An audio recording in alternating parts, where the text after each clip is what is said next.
Name is Kajal Kanwar, assistant professor Biyani group of colleges. और हमने last video में cover किया था प्रिंसिपल्स ऑफ साइंटिफिक मैनेजमेंट। हमने ये समझा था कि जो थ्योरीज ऑफ मैनेजमेंट है उनको हमने एरा वाइज डिवाइड कर दिया गया है, जिसमें पहली थी क्लासिकल थ्योरी, यानी कि क्लासिकल एरा में जब आई थी, जब इंडस्ट्रियल रिवोल्यूशन चल रहा था, तब उस थ्योरी में हमने फोकस किया कि हम कैसे प्रोडक्शन बढ़ाएं, राइट। तो उसमें हमने पहली थ्योरी पढ़ी थी, क्लासिकल में हमने पहली थ्योरी पढ़ी थी scientific management theory, right, scientific management theory. उसके हमने प्रिंसिपल्स पढ़ लिए थे 4। क्या प्रिंसिपल्स थे वो 4? वो आप पहला प्रिंसिपल क्या था? पहला प्रिंसिपल था कि हमें जो है साइंस लानी है और रूल ऑफ थंब को हटाना है, ठीक है।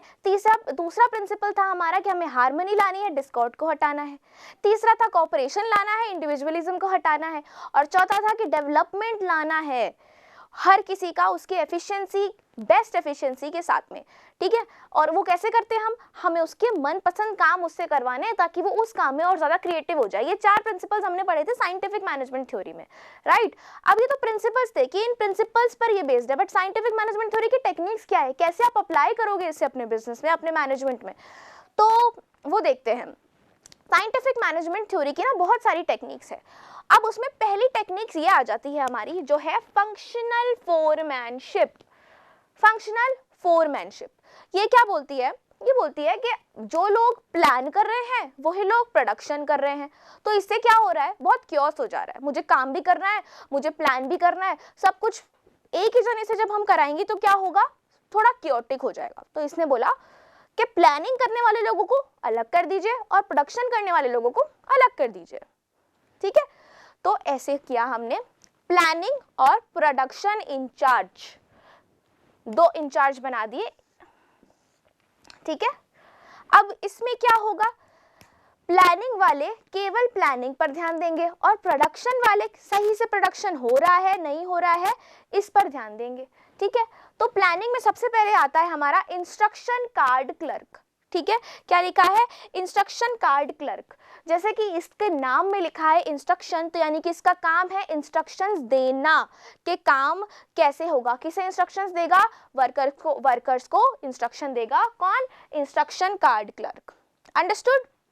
नेक्स्ट हमारा है रूट क्लर्क। रूट क्लर्क नाम से ही पता चल रहा है कि ये डिसाइड करेगा कि रूट ऑफ प्रोडक्शन क्या होगा। अब हम सोचेंगे रूट ऑफ प्रोडक्शन कैसे डिसाइड होगा? देखो, जब हम मटेरियल खरीदते हैं, ठीक है, उसके बाद हम उसे अलग प्रोसेस में डालते हैं, फिर वो मटेरियल अलग प्रोसेस में जाता है, फिर वो मटेरियल अलग प्रोसेस में जाता है, ठीक है। जैसे कि दूध से आइसक्रीम बनाने तक की जो प्रोसेस होगी उसमें मटेरियल कहाँ से कहाँ फ्लो करेगा ना, वो रूट क्लर्क डिसाइड करेगा, ठीक है। और फिर जैसे मटेरियल फ्लो हो रहा है तो उसके लिए उसको हर फ्लो पर कुछ लोग लगाने पड़ेंगे, तो रूट क्लर्क डिसाइड करेगा कि कहाँ से होके चीज़ें निकल रही हैं, कहाँ से होके चीज़ें गुजर रही हैं, हमारा मटेरियल और हमारे लोग, उसी अकॉर्डिंग हम डिवाइड करेंगे। Then we have time and cost clerk. Time and cost clerk again इसका नाम डिसाइड करता है। क्या डिसाइड करता है? कि एक काम को करने में कितना टाइम लगेगा, कितनी कॉस्ट लगेगी, ये प्लान करके रखता है कि इतनी कॉस्ट और इतना टाइम तो लगेगा, ठीक है। Then we have disciplinarian. Disciplinarian again आपको इन सब के नामों से ही समझ में आ जाएगा कि ये क्या काम है इनका, ठीक है। इंश्योर करता है कि डिसिप्लिन हो किसके बीच में, कि कौन करे, किसको डिसिप्लिन करेंगे? वर्कर्स को डिसिप्लिन करेंगे ना, तो ये देखेगा कि सारे वर्कर्स जो हैं वो डिसिप्लिन्ड हो, ठीक है। ये हमारे आते हैं प्लानिंग इंचार्ज। तो प्लानिंग इंचार्ज का काम है प्लान करके ये सब चीजें बता देना, ठीक है। अब जब हम आते हैं प्रोडक्शन पर, तो प्रोडक्शन में क्या होगा? पहला है हमारा स्पीड बॉस। अब स्पीड बॉस क्या करेगा? स्पीड बॉस ये देखेगा, जो यहाँ पर टाइम एंड कॉस्ट क्लर्क का काम था ना, कि वो टाइम बताएगा, कॉस्ट बताएगा, इतने टाइम लगना चाहिए, इतनी कॉस्ट लगनी चाहिए, ये वो स्पीड चेक करेगा कि जो टाइम इस जॉब में दिया हुआ है कि इतने टाइम पे ये जॉब कंप्लीट हो जानी चाहिए ना, इंश्योर करेगा कि उतने टाइम में ये जॉब कंप्लीट हो जाए, ठीक है। कौन इंश्योर करेगा? Speed boss. कि टाइम पे कंप्लीट हो रही है, कि जॉब टाइम पे कंप्लीट हो रही है या नहीं। भाई स्पीड से ही तो इंश्योर होएगा ना ये। उसके बाद हमारा आता है गैंग बॉस। गैंग बॉस यानी कि it's about a gang. Gang मतलब ग्रुप। ग्रुप में हम क्या कर रहे हैं, हम बहुत सारी मशीन्स, टूल्स, जो भी चाहिए, अब यहाँ हम इंसानों की बात नहीं कर रहे हैं, ठीक है, हम यहाँ मशीन्स और टूल्स की बात कर रहे हैं। तो गैंग बॉस क्या करेगा कि फॉर एग्जाम्पल मैं पढ़ा रही हूँ अगर, तो मुझे पढ़ाने के लिए पेन चाहिए, मुझे पढ़ाने के लिए कॉपी चाहिए, फॉर एग्जाम्पल नोट्स बनाने के लिए, तो मुझे बहुत सारी चीज़ें चाहिए, मुझे एक ब्लैक बोर्ड चाहिए, मुझे एक वाइट बोर्ड चाहिए। ये सारी चीज़ें कौन इंश्योर करेगा, ला के देगा मेरे को? Gang boss will bring all of this stuff to me. Okay, so that's what gang boss does, that he brings you all the machines and tools that are required. ठीक है, next we have repair box. Now all the machines and tools that are bought by the gang boss will be repaired by the repair boss. Okay, it's as simple as that. यानी कि हर machine का एक working condition जो है वो अच्छी होनी चाहिए, right? Otherwise you won't be able to use it properly. For example, एक printing machine, if you have a very big machine but it's not working properly, then what's the point of it? So repair boss has to make sure that all of the machines are working, they are in good condition. Okay, next we have inspector. तो inspector जी का काम क्या होता है? Inspector जी का काम होता है कि वो इंश्योर करे कि सब सही से चल रहा है। तो ये बेसिकली काम करेंगे क्वालिटी पर, कि हमारे जो काम है ना उसकी क्वालिटी कैसी है। कौन इंश्योर करेगा? कौन इंश्योर करेगा? हमारे इंस्पेक्टर जी इंश्योर करेंगे। तो अभी तक हमने क्या समझा, एक बार रिवाइज कर लेते हैं। फंक्शनल फोरमैनशिप, ठीक है, हमने इसमें फोरमैनशिप इसका नाम ही इसलिए है बिकॉज हमने चार बॉस बना दिए हैं, ठीक है। अब हम बोलेंगे कि ये चार बॉस हैं तो इसमें वर्कर कहाँ है, तो ये रहा वर्कर, ये रहा हमारा वर्कर। और ये चार बॉस इसको, इस पर ध्यान रखेंगे, चारों के सारे 8 के 8 इस पर ध्यान रखेंगे, ठीक है। 8 से रिलेटेड है ये एक जना। अब क्या आपको लगता है कि एक, हमने क्या पढ़ा है एडमिनिस्ट्रेटिव थ्योरी में, कि एक जने का एक ही बॉस होना चाहिए, 1 subordinate 1 boss, right?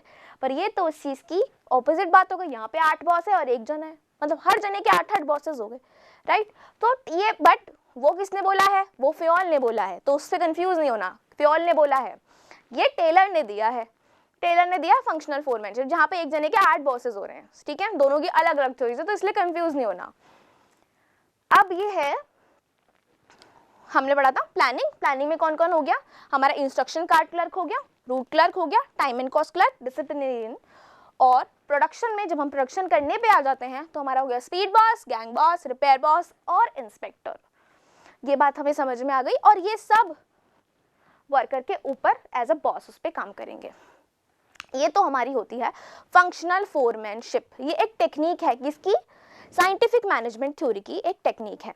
Then we have standardisation and simplification of work, यानी कि काम के लिए कुछ स्टैंडर्ड्स सेट कर दो और काम को सिंप्लीफाई कर दो। समझ में तो यही आ रहा है इसको पढ़कर, तो एक्चुअली इसका मीनिंग भी यही है।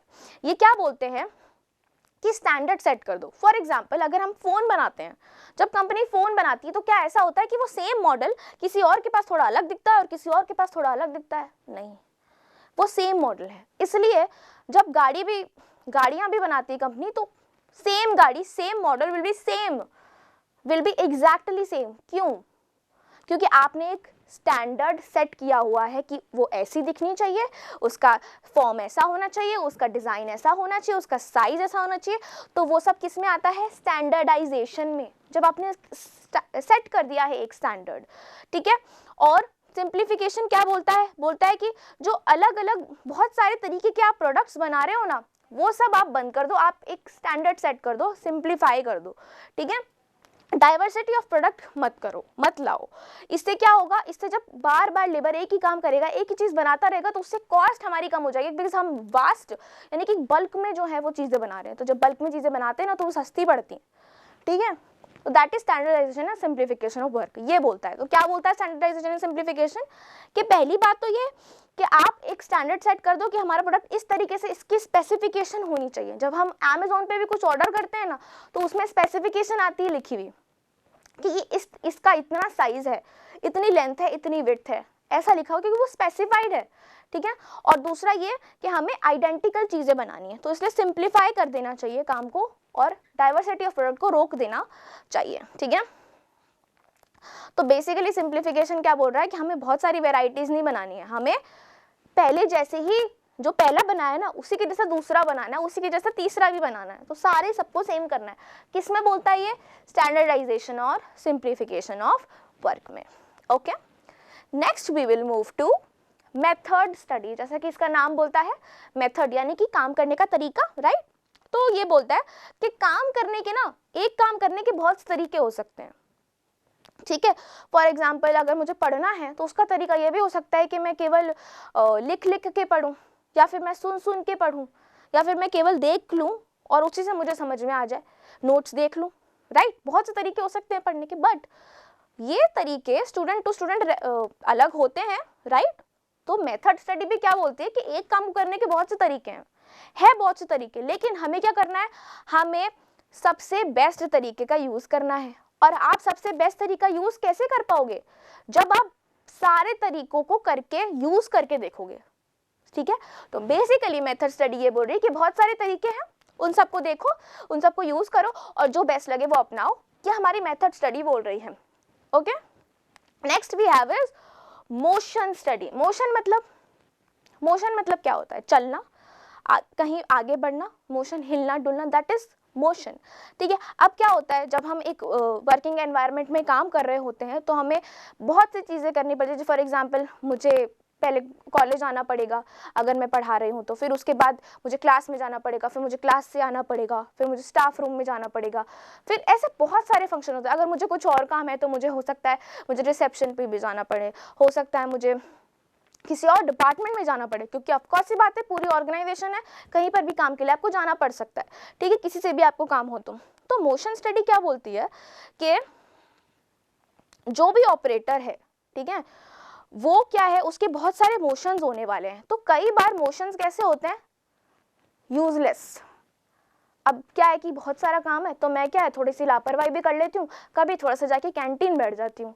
स्टूडेंट्स क्या करते हैं, यही करते हैं ना, थोड़ी देर जाके कैंटीन बैठ गए, वो हम क्या काउंट करेंगे उस मोशन को, मोशन को हम यूजलेस मोशन काउंट करेंगे, क्योंकि वो क्लास में नहीं है। जब बच्चा क्लास में नहीं है तो वो यूजलेस मोशन हो गया, ठीक है। अब मोशन स्टडी क्या है बेसिकली कि एक इंसान जब काम करता है तो वो बहुत सारी जगह उसको जाना पड़ता है, उसको मूव करना पड़ता है। अब मूव करते वक्त हमें ये देखना है कि कौन सा मूवमेंट जो हो रहा है वो सही है, यानी कि यूजफुल है, कौन सा मूवमेंट है जो यूजलेस है, जो कि कोई प्रोडक्टिव नहीं है हमारे लिए। तो हमें ये देखना है कि कौन से मूवमेंट्स प्रोडक्टिव हैं और कौन से मूवमेंट्स अनप्रोडक्टिव हैं। तो जो अनप्रोडक्टिव है ना, जब हम वर्कर को ढंग से नोटिस करेंगे तो हमें पता चलेगा कितने सारे अनप्रोडक्टिव वर्क कर रहा है। अगर ये सारे ना करें तो बहुत सारा टाइम बच जाएगा, तो उस केस में हम अनप्रोडक्टिव वर्क को हटा देंगे। मोशन स्टडी ये बोलती है कि पहले आप देखो कि प्रोडक्टिव और अनप्रोडक्टिव वर्क कौन कौन से हैं, और उसके बाद जो अनप्रोडक्टिव है आप उन्हें हटा दो, ठीक है। चलो next we have time study.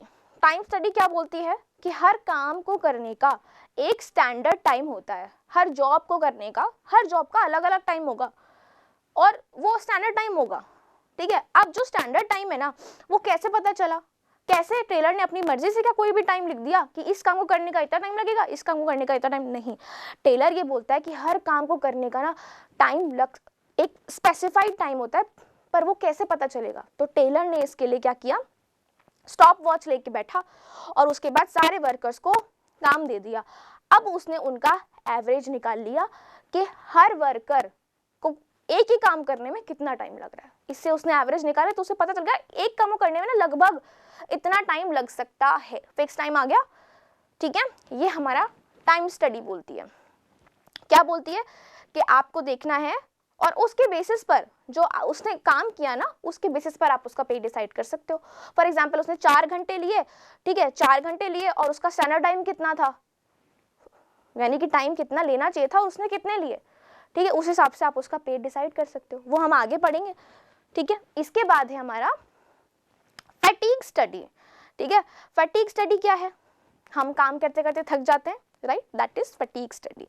यानी कि अगर एक इंसान कंटिन्यूसली काम कर रहा है, कंटिन्यूसली काम कर रहा है, तो वो फिजिकली भी थक जाएगा और मेंटली भी थक जाएगा, ठीक है। क्यों? बहुत सारे लोग जो कंप्यूटर पे कंटिन्यूसली काम करते हैं क्योंकि उनका फिजिकल तो मूवमेंट नहीं हो रहा, लेकिन फिर भी वो थक जाते हैं, क्यों? क्योंकि मेंटली तो एग्जॉस्ट हो रहे हैं, राइट। तो फैटीग स्टडी बोलती है कि कुछ टाइम के बाद ना, जब कंटिन्यूसली हम काम करते जाते हैं तो वो इंसान थक जाता है, और जब वो थक जाएगा तो उसकी एफिशिएंसी जो है वो कम हो जाएगी, ये टेलर बोलता है। तो हमें ये जरूर देखना है कि हमें कितने टाइम के बाद हर वर्कर को ब्रेक देना है, क्योंकि ब्रेक अगर नहीं देंगे तो उसकी एफिशिएंसी वैसे ही कम हो जाएगी, तो कोई मतलब की तो बात ही नहीं है। यानी कि हर कुछ टाइम में उसे जो है हमें वर्क से फ्री करना है, उसको रेस्ट देना है। तो अब ये कैसे डिसाइड करेंगे? तो हमें क्या करना पड़ेगा, हमें काम कराना पड़ेगा। इसके लिए टेलर ने एक्सपेरिमेंट्स किए। उसने देखा कि जब वो सबको काम दे रहा है तो कितने टाइम बाद उस पर्टिकुलर काम में उस इंसान की एफिशिएंसी कम होने लग गई। फिर उसने उसको ब्रेक पे भेज दिया, और फिर उसने थोड़ी देर बाद वापस उसे काम चलाया, और अब की बार वर्कर ज्यादा एफिशिएंसी से काम कर रहा था, क्योंकि जो लास्ट स्लॉट था उसमें कम हो गई थी एफिशिएंसी, राइट। तो फटीग स्टडी ये बोलती है कि हमें वर्कर की जो एफिशिएंसी उसको तो बिल्कुल भी कम नहीं करना, ये तो ऑर्गेनाइजेशन का लॉस हो गया ना फिर। तो यानी कि हमें क्या करना है, हमें उसे ब्रेक देना है, ठीक है। अब ब्रेक के लिए हमें ये आइडेंटिफाई करना जरूरी है कि कितने टाइम तक कंटिन्यूसली वो काम कर सकते हैं। हम ज्यादा ब्रेक भी नहीं दे सकते, हम कम ब्रेक भी नहीं दे सकते, राइट। तो ये इंश्योर करना फटीग स्टडी में होता है। तो हमें ब्रेक के टाइमिंग सेट करने पड़ेंगे। उसके बाद है differential piece wage system. Differential piece wage system क्या बोलता है कि सबको अलग अलग सैलरी दो। क्या ये सही है, सबको अलग अलग सैलरी देना? तो टेलर बोलता है हाँ बिल्कुल सही है। कैसे? इसमें आप पहले ये देखो कि कौन ज्यादा अच्छा काम कर रहा है, कौन ज्यादा जल्दी काम कर रहा है, ठीक है। तो इसमें आप जो पे करोगे ना, पे फॉर एफिशिएंसी, तो आप इसमें पे किसके लिए कर रहे हो? एफिशिएंसी के लिए पे करो, ठीक है। और अगर वो सही टाइम से काम नहीं कर रहा तो आप क्या करो, तो आप पेनल्टी लगाओ, पेनल्टी फॉर इनएफिशिएंसी। ये कौन बोल रहा है? टेलर। क्योंकि टाइम स्टडी में हमने ये तो देख ही लिया था ना कि कितना टाइम लग रहा है उस काम को करने में। हमने फटीग स्टडी में ये भी देख लिया कि ब्रेक कितने टाइम में देना है, लेकिन फिर भी वो अगर काम नहीं कर पा रहा और अगर वो एफिशिएंट है तो उसे पे करो, और अगर वो नहीं फिर भी काम कर पा रहा तो उसे पेनल्टी लो इनएफिशिएंसी की, ठीक है। तो अब ये कैसे होगा, कैसे होगा, पे कैसे करेंगे? जब हम पे करेंगे ना तो जिसने अच्छा काम किया है हम उसे देंगे इंसेंटिव। आपने सुना है जब हम किसी की सैलरी पूछते हैं तो बोलते हैं वैसे तो मेरी सैलरी इतनी है, बट इंसेंटिव लगा के बढ़ जाती है। क्यों? क्योंकि वो एफिशिएंट वर्कर है, तो उसे कंपनी जल्दी काम करने का, स्पीड में काम करने का और एक्स्ट्रा मनी देती है, दैट इज कॉल्ड इंसेंटिव, ठीक है। अब इंसेंटिव देने से क्या होगा, क्या होगा इंसेंटिव देने से? इंसेंटिव देने से कंपनी को तो बहुत फायदा है। क्यों? क्योंकि कंपनी का टाइम जो है वो कंप्लीट हो रहा है, टाइम पे काम कंप्लीट हो रहा है, राइट। तो कंपनी का तो फायदा है। इसमें वर्कर का फायदा है, किस? एफिशिएंट वर्कर का फायदा है। क्यों? क्योंकि उसने एक्स्ट्रा काम किया, उसको एक्स्ट्रा पे मिल गया एज एन इंसेंटिव। पर इसमें जो इनएफिशिएंट वर्कर है ना, जो काम नहीं कर रहा, उसका भी फायदा है। क्यों? क्योंकि उसे लगेगा जब इसको मिल सकता है तो मुझे क्यों नहीं मिल सकता, इसको मिला है तो मुझे भी चाहिए इंसेंटिव। तो इससे क्या है, हर किसी का फायदा हो रहा है जब आप ये वाला मेथड यूज कर रहे हो, that is differential piece wage system. समझ में आई कि सबकी अलग अलग सैलरी है बेस्ड ऑन वो कितने एफिशिएंट है। इससे सब मोटिवेट हो रहे हैं, जो इनएफिशिएंट है वो भी मोटिवेट हो रहे हैं, जो एफिशिएंट है वो भी मोटिवेट हो रहे हैं। आई बात समझ में? तो ये सारी थी टेक्निक्स ऑफ साइंटिफिक मैनेजमेंट, यानी साइंस का यूज करके उसने पूरी मैनेजमेंट बदल दी। किसने? टेलर ने। FW टेलर थे हमारे, ठीक है। उन्होंने दिए साइंटिफिक मैनेजमेंट थ्योरी। प्रिंसिपल्स मैंने आपको पहले ही करा दिए हैं पहले वाले वीडियो में। और thank you so much for watching my video.